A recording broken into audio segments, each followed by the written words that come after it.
شخص کی محفوظ نہیں، اب تو اپنے ہی نگہبانوں سے ڈر لگتا ہے، ڈنکے کی چوٹ پہ ظالم کو برا کہتی ہوں، مجھے سولی سے نہ زندانوں سے ڈر لگتا ہے۔ جناب اعلیٰ، وطن عزیز کے حکمران اور عہدیدار ہاتھوں میں کشکول لیے اغیار کے سامنے بھیک ملنے کے منتظر رہتے ہیں، بلکہ وہ نہ صرف اس ملک کے تشخص کو پامال کر رہے ہیں بلکہ آنے والی آئندہ ہماری نسلوں کو گداگری جیسی شرمناک عادت سے متعارف بھی کروا رہے ہیں۔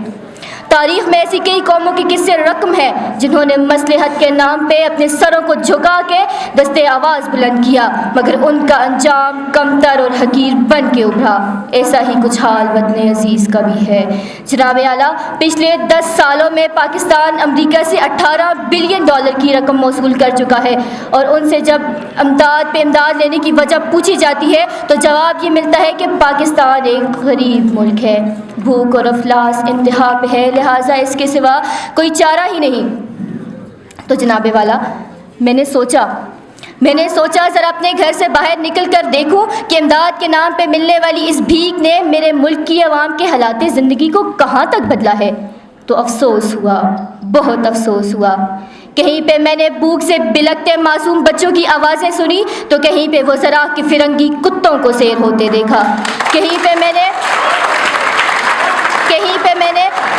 آدم کی بیٹی کی عصمت کو تار تار ہوتے دیکھا تو کہیں پہ میں نے وزیر اعظم کے تن پہ لاکھوں کا لباس دیکھا، کہیں پہ میں نے اولاد برائے فروخت کے نعرے سنے تو کہیں پہ میں نے حکمرانوں کے آگے پیچھے جاتی 10 مرسڈیز کو دیکھا، کہیں پہ میں نے عافیہ صدیقی کی ماں کو اس کے انتظار میں تل تل مرتے دیکھا تو کہیں پہ میں نے اپنے حکمرانوں کو امریکہ کی خوشامد میں دن رات ایک کرتے دیکھا۔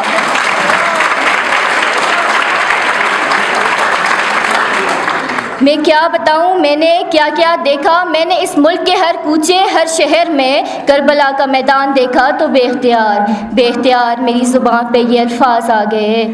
اصول بیچ کر مسند خریدنے والوں، نگاہ اہل وفا میں بہت حقیر ہو تم، وطن کا پاس تمہیں تھا نہ ہو سکے گا کبھی کہ اپنی حرص کے بندھے بے ضمیر ہو تم۔ جناب اعلیٰ، آج پاکستان غلامی کی انہی زنجیروں سے بندھنے جا رہا ہے جسے آزاد کرانے کے لیے مسلمانوں نے اپنے لہو سے مقتل گاہوں کو سجایا تھا، آدم کی بیٹیوں نے اپنی عصمتوں کو سرے بازار نیلام کروایا تھا، شہیدوں نے اپنے لہو سے اس گلستان کو سجانے کے لیے اپنے لہو کو بہایا تھا۔ کیا یہ ہے وہ پاکستان؟ نہیں، دوسروں کے ٹکڑوں پہ پلنے والا یہ پاکستان قائد اعظم کا پاکستان نہیں۔ میں سلام کرتی ہوں تمام قربانیوں کو جو لوگوں نے اس ملک کو بنانے کے لیے دی، جو مسلمانوں نے دی، لیکن دیپ جس کا صرف محلاتوں ہی میں جلے، چند لوگوں کی خوشیوں کو لے کے چلے، وہ جو سائے میں مصلحت کی چلے، ایسے دستور کو صبح بے نور کو میں نہیں مانتا، میں نہیں جانتا۔ میں بھی خائف ہوں تختہ دار سے، میں بھی منصور ہوں کہہ دو یہ اغیار سے، کیوں ڈراتے ہو زنداں کی دیوار سے، ظلم کی بات کو جہل کی رات کو میں نہیں مانتا، میں نہیں جانتا، میں نہیں مانتا، میں نہیں جانتا۔